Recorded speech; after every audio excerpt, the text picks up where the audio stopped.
Welcome back, Outlaws. On today's episode, we're going to be doing something just a little bit different.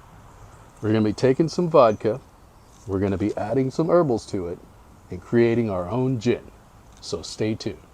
I was given this gin making kit as a gift some time ago, and I wanted to give it a try. It's made by a company called Do Your Gin. We have all the ingredients we need right here. Let's get this kit opened up and see what it has inside. Whether you choose to use this kit or try this on your own, the basis for your gin is a neutral alcohol. It's always advised that you use a good quality vodka because vodka is made from wheat, as well as the alcohol in conventional gin production. Let's open this up and take a good look at our contents before we start flavoring our gin.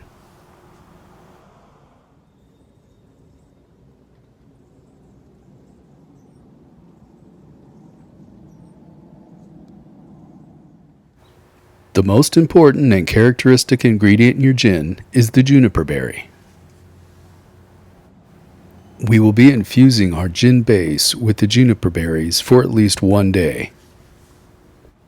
After the first day, we'll be adding some more of these botanicals to our gin base and allowing it to sit for another 24 hours. This process is called macerating, which is a cold infusion of substances into a liquid. If you crush the berries and seeds before use, they will release their oily aroma easier into the alcohol. We'll be adding some fresh rosemary from our garden to better enhance the flavor. The kit comes with this instruction card that provides you 3 basic recipes: the spirited, the traditional, and the colorful. After preparing your gin with one of these 3 recipes, they provide you with another card with 4 other recipes that you can make mixed drinks with. 2 paper filters have been provided so that you can filter out the botanicals when you're ready to bottle your gin. We've added our own Ocotillo Outlaws label to give it a personal touch, and on the back, there's a place where you can mark what ingredients you've added to your gin. The kit also includes the stainless steel funnel, which will be used to add your botanicals, filter them out, and transfer your gin to another bottle. The packaging appears to be sturdy and includes this partition to keep the bottles separate so they don't break.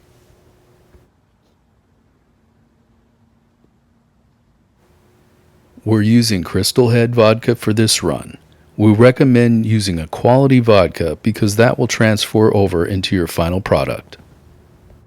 This vodka is one of our favorites, and we think it'll work great with this kit.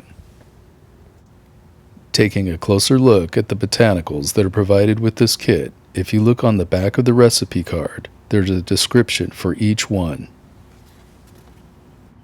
If you run out, you can always go to the Do Your Gin website and restock your supplies.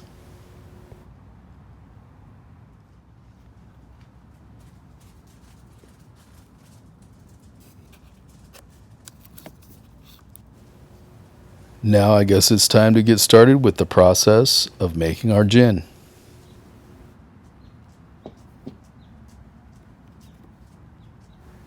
If you crush the berries, seeds, and botanicals before use, they will release their oily aroma easier into the alcohol. To make this process easier, we're going to be using this mortar and pestle.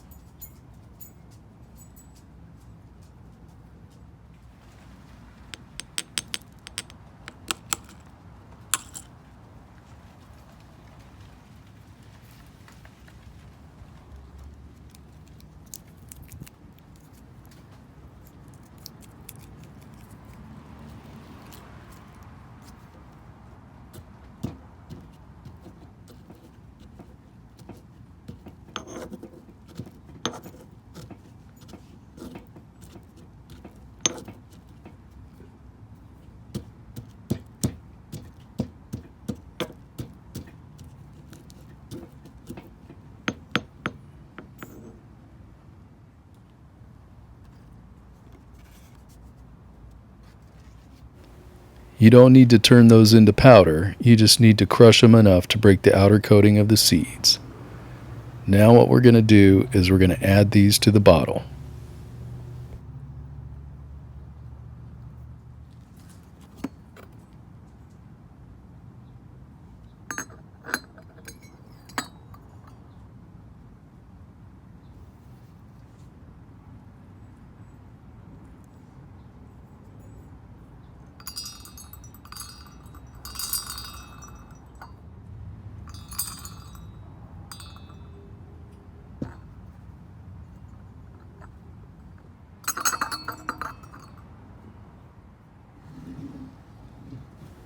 Now it's time to start the process by adding our vodka.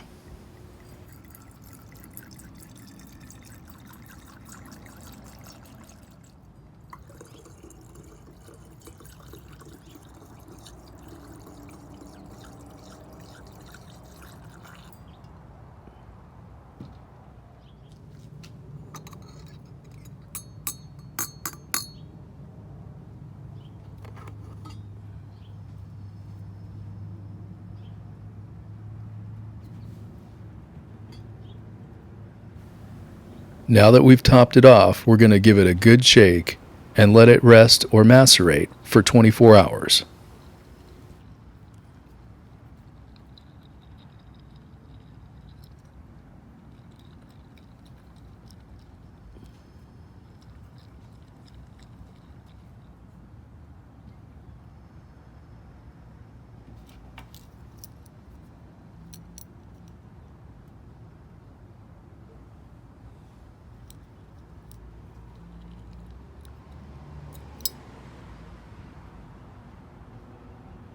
"24 hours later." Now that the juniper berries have macerated for 24 hours in our gin, you could tell the color has changed. For our first batch, we decided to go with the traditional.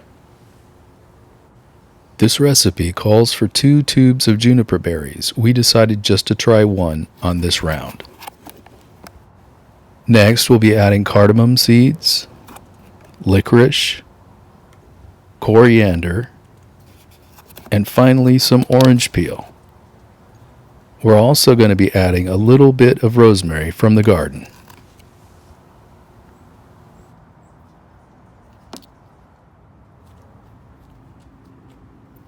This first go around, we're going to follow the recipe pretty closely so that we have success going into this the first time.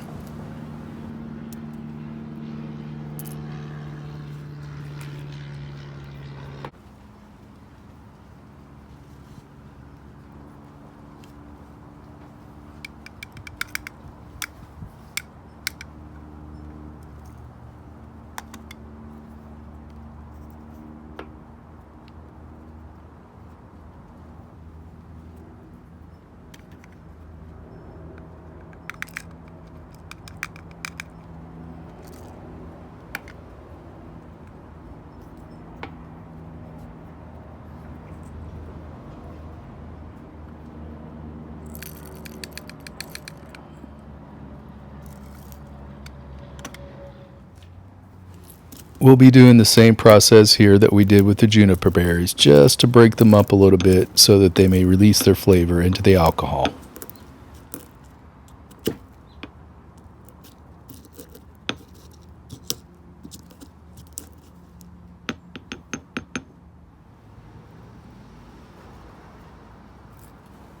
Now that the gin is macerated with the juniper berries for 24 hours, this step we're adding our own personal touch. After this macerates and sets for another 24 hours, we'll be ready to strain everything out.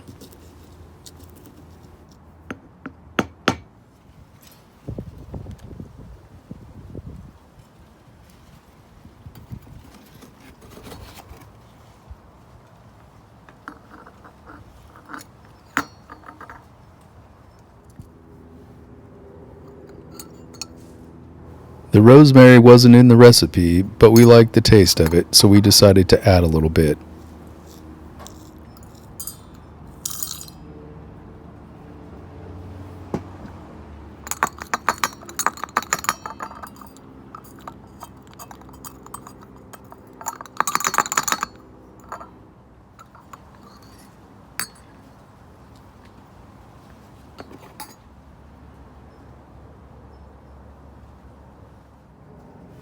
Now it's time to put the cork on, give it a little shake, and let it macerate and sit for an additional 24 hours.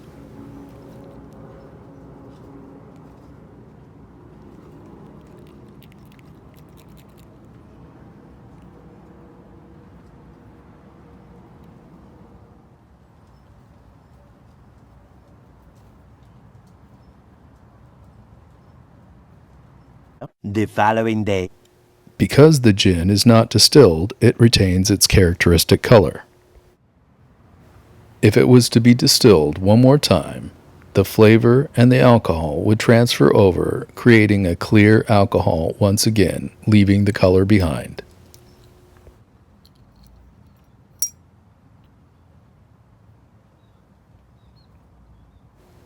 I kind of like the color. It adds a little character.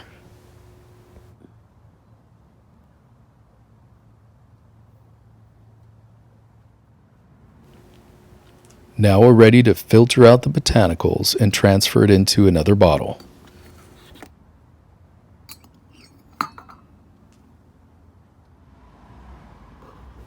We're going to use the filters that came with the kit, but I'm sure if you ran out and you couldn't order any new ones, you could always use a coffee filter in a pinch.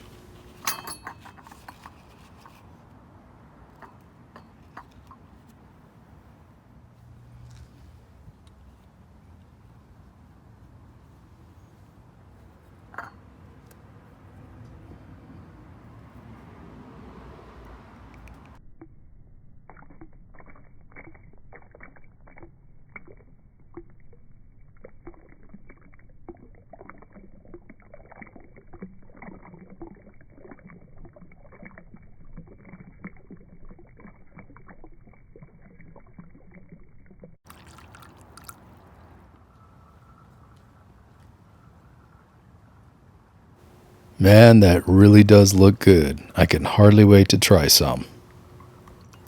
This will be a nice treat that we can offer our friends when they stop by for a visit. Gin originated as a medicinal liquor made by monks and alchemists across Europe in the 13th century. The modern gin was then modified in Flanders and the Netherlands to provide aqua vita from distillates of grapes and grains.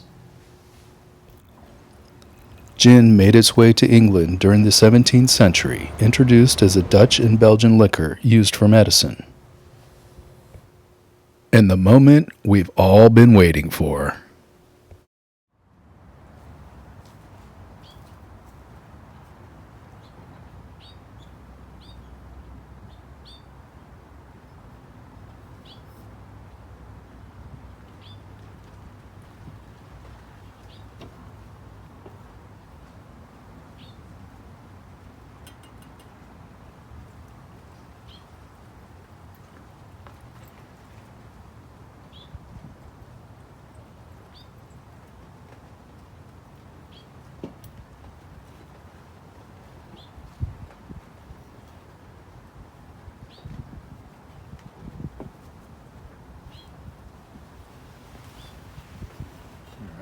Let's try this. Okay. How about a toast? Okay, how about to all of our viewers and subscribers? And to our friend George Gelgan. Rest in peace, George. Rest in peace, George. It's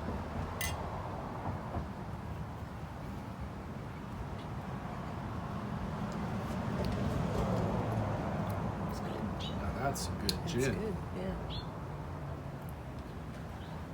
yeah. And thanks again for watching.